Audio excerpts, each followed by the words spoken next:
سب سے پہلے تو یہ بتائیں کہ جو اسرائیل نے حملہ کیا، کیا وہ فوجی اہداف اس نے حاصل کر لی ہیں جو کچھ وہ حاصل کرنا چاہتا تھا؟ یقیناً کوئی نہ کوئی اس کا مقصد تو ہوگا نا اس حملے کا۔ دیکھیے جو ان کی اسٹیٹڈ آبجیکٹو تھا وہ یہ تھا کہ ایران جو ہے وہ نیوکلیئر ایکسپلوژن یا نیوکلیئر ویپن بنانے کے بہت نزدیک ہے، اور پھر اب انہوں نے اس اسٹانس کو چینج کیا ہے۔ اب وہ یہ کہہ رہے ہیں کہ ہم نے اپنی دفاع میں یہ کیا تھا، ہمارا اپنا سروائیول ایٹ سٹیک تھا۔ تو اسرائیل نے بھی اپنی جو آبجیکٹو چینج کی ہیں، اسٹیٹمنٹس چینج کی ہیں، اور یو ایس نے بھی چینج کی ہیں۔ بٹ دیکھنے والی بات یہ ہے کہ اسرائیل نے شروع میں ایک سرپرائز اچیو کیا، حالانکہ ہم سب دیکھ رہے تھے کہ جنگ شروع ہونے والی ہے، لیکن پھر بھی دیکھیں انہوں نے آ کے تمام ان کی جو تھی میجر سائٹس پہ ملٹری ٹارگٹس کو ہٹس کیا، کیپٹل کو ہٹ کیا اور لیڈرشپ کو ہٹ کیا۔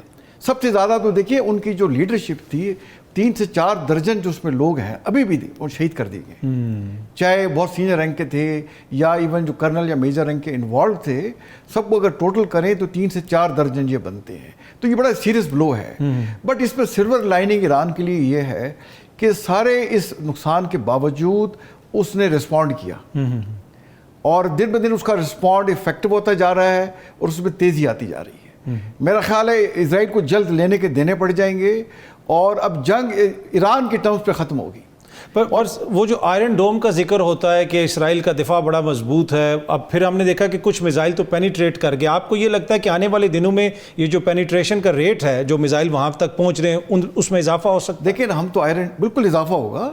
اب دیکھیں ہم آئرن ڈوم کی بات کرتے تھے جی، ایک آئرن ڈوم ہے جس کی رینج کوئی 4-5 کلومیٹر سے اور 70 کلومیٹر بتاتے ہیں، یا 40 کلومیٹر جی جی، اور اس کے بعد پھر وہ ڈیوڈ سلنگ آ جاتا ہے جو کہ اس کو 300 کلومیٹر تک پروٹیکشن دیتا ہے، اور پھر ایرو 2 اور ایرو 3 آتے ہیں جو 2000 سے زیادہ کلومیٹر تک اس کو پروٹیکشن دیتے ہیں۔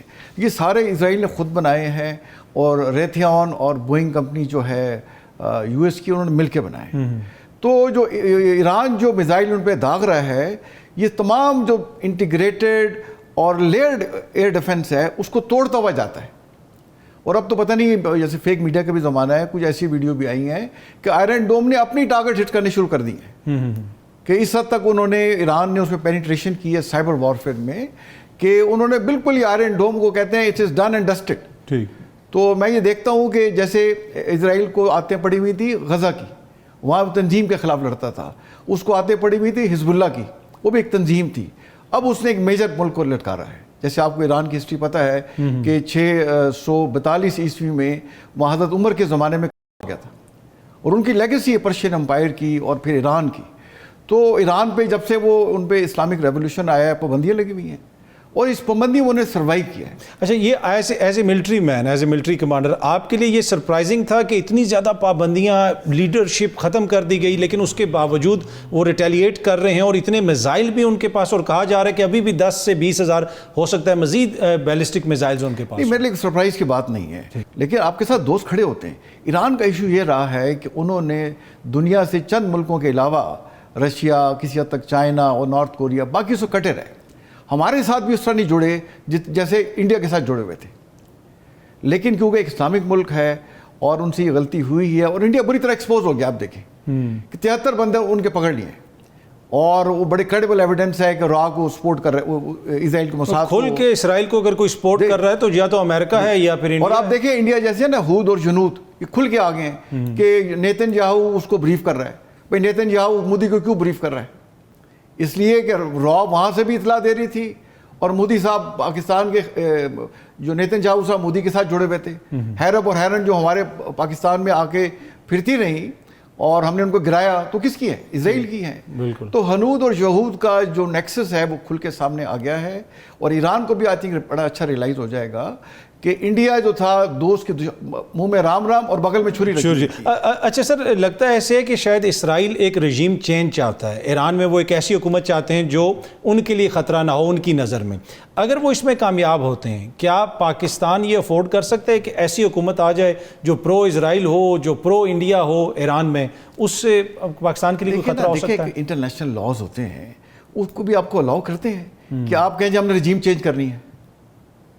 یہ تو ایسے ہی ہے نا کہ کسی ملک میں آپ کہیں گے وہاں میں پسند نہیں ہے، جیسے ویسٹرن پاورز کا اور یونیپولر ورلڈ میں یہ رہا ہے کہ چین. آپ نے سنی ہوگی ایکس نیٹو کمانڈر جو تھے جی وہ جو انہوں نے 2007 میں ان کی ویڈیو آئی تھی کہ میں نے پینٹاگون وزٹ کیا تو وہاں ان کے کولیگ تھے کوئی جنرل, تو اس نے کہا میں ابھی سیکٹری آف ڈیفینس سے مل کے آ رہا ہوں, تو مجھے اس نے ایک چٹ دی ہے کہ we are going to attack 7 countries in next 5 years, starting with Iraq, then Lebanon, Libya اور سیریا اور Somalia, Sudan, and ending it up with Iran.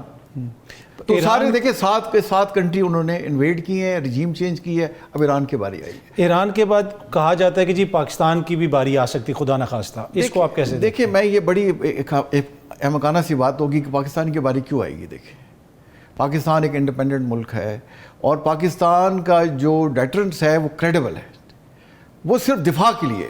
کوئی ملک بھی ہو, چاہے وہ انڈیا ہو یا اسرائیل فار ایگزامپل لیٹ سے, وہ جرت نہیں کر سکتا پاکستان, اور پاکستان نے نمونہ دے دیا ہے, 7 گنا بڑھے ہیں. اور دیکھیں یہ اسرائیل جو جہاں تک ہے ٹوٹل 450 کلومیٹر اس کا رقبہ ہے ایگزیکٹ لینتھ, اور وڈتھ کتنی ہے 15 سے 135 کلومیٹر. یہ ایران جو ابھی اتنے میزائل ان پہ داغ رہا ہے اس میں سے 10% ہی دے دیتا نا حزب اللہ کو, تو یہ کیسریا میں نیتن یاہو کا گھر اور تل ابیب انہوں اڑا دینا انہوں نے, یہاں سے 2000 کلومیٹر مار کر رہے ہیں. بھئی آپ کی جو پراکسی چل رہی تھی وہ جب جنگ وہ لڑ رہے تھے ان کو دیتے ہی میزائل. ٹھیک, اگر خدا نہ خواستہ کوئی ایسی شرارت کرتا ہے اسرائیل تو پاکستان کے پاس یہ کیپیبلٹی ہے کہ اسے مناسب جواب دے سکے. دیکھیں پاکستان اسرائیل تو جرت نہیں کر سکتا, اور پاکستان کا ایک مقام ہے OIC میں بھی اور دنیا میں بھی. پاکستان نے آج تک کسی UN ریزولوشن کی خلاف ورزی نہیں کی, اور لیٹلی تو دیکھیں ٹرمپ صاحب پاکستان کے ساتھ کھڑے ہوئے, وہ انہوں نے جب وزٹ پہ آئے تھے مڈل ایسٹ میں, وہ 3 دن کے وزٹ میں 10 دفعہ پاکستان کا نام لیا تھا, اور ابھی بھی پاکستان کا نام لیتے تھکتے نہیں ہیں. سب سے پہلے جب انہوں نے اقتدار سنبھالا 20 جنوری کو, تو سب سے پہلے وزٹ تو ان کے کنٹری بریج صاحب نے یہاں کیا آ کے, اور بار بار کہہ رہے ہیں کہ بڑے اچھا ٹریڈ. بھی پاکستان کے مائن اینڈ منرل میں آپ نے دیکھا کہ 68% انہوں نے کہا کہ ملک جو ہے 68% آف اس کا پاکستان کا ایریا مائن اینڈ منرل سے بڑا ہوا ہے. میں خود بلوچستان میں سینئر کمانڈر رہا ہوں, اور وہاں کی جیولوجیکل سروے پاکستان کی رپورٹس ہیں کہ آئل اینڈ گیس میں اگر ہم ایران مڈل ایسٹ سے زیادہ نہیں تو کم بھی نہیں ہے. پاکستان کا بڑا پوٹینشیل ہے. پاکستان ایک اسٹیبلش نیوکلیر پاور ہے, اور اسٹیبلش نیوکلیر پاور میں آج تک جنگ نہیں ہوئی. ٹھیک, اور اسرائیل کبھی جرت نہیں کرے گا پاکستان کی طرف میلی آنکھ سے بھی.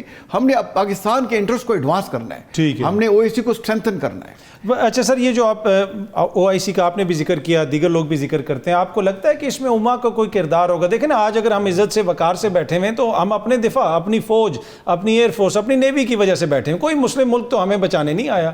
تو یہ OIC ہم کہتے تو ہیں امہ, ہم کہتے تو ہیں اچھا بڑا لگتا ہے, لیکن ریالٹی تو یہ نہیں ہے. دیکھیں ریالٹی مسلم امہ تو پہلے ایک ریالٹی تھی, جب ایک آٹومن امپائر تھی, ایک سینٹرلائز کمانڈ مسلم امہ کی تھی. اب تو چھوٹے چھوٹے ملکوں میں بڑھ گئے ہیں, تو کانسیپٹ تو ہے بٹ پریکٹیکل نہیں ہے. تو اس میں ہر ملک نے اپنا رول پلے کرنا ہوگا. پہلے آپ خود کو مضبوط کرنا ہوگا, اپنے دفاع کا خود انحصار کرنا ہوگا. پاکستان نے جنگ اپنی خود لڑی, اب دیکھیں ایران خود جنگ لڑے گا. میرا خیال ہے اب جب جو جنگ ہے جتنی ہے, ایران جو ہے خود لڑے گا اور اسرائیل کو نوکے چنے چبائے گا. اور اگر اور اسرائیل اپنے کٹ ٹو سائز, اور ابھی جنگ ختم ہوگی ایران کے ٹرمز پہ. ٹھیک, جنرل صاحب بہت بہت شکریہ, تھینک یو سو مچ. آپ نے سنا کہ جنرل صاحب کہہ رہے ہیں کہ اب ختم ہوگی ایران کے ٹرمز پہ, یعنی اس کی شرائط پہ یہ جنگ ختم ہوگی.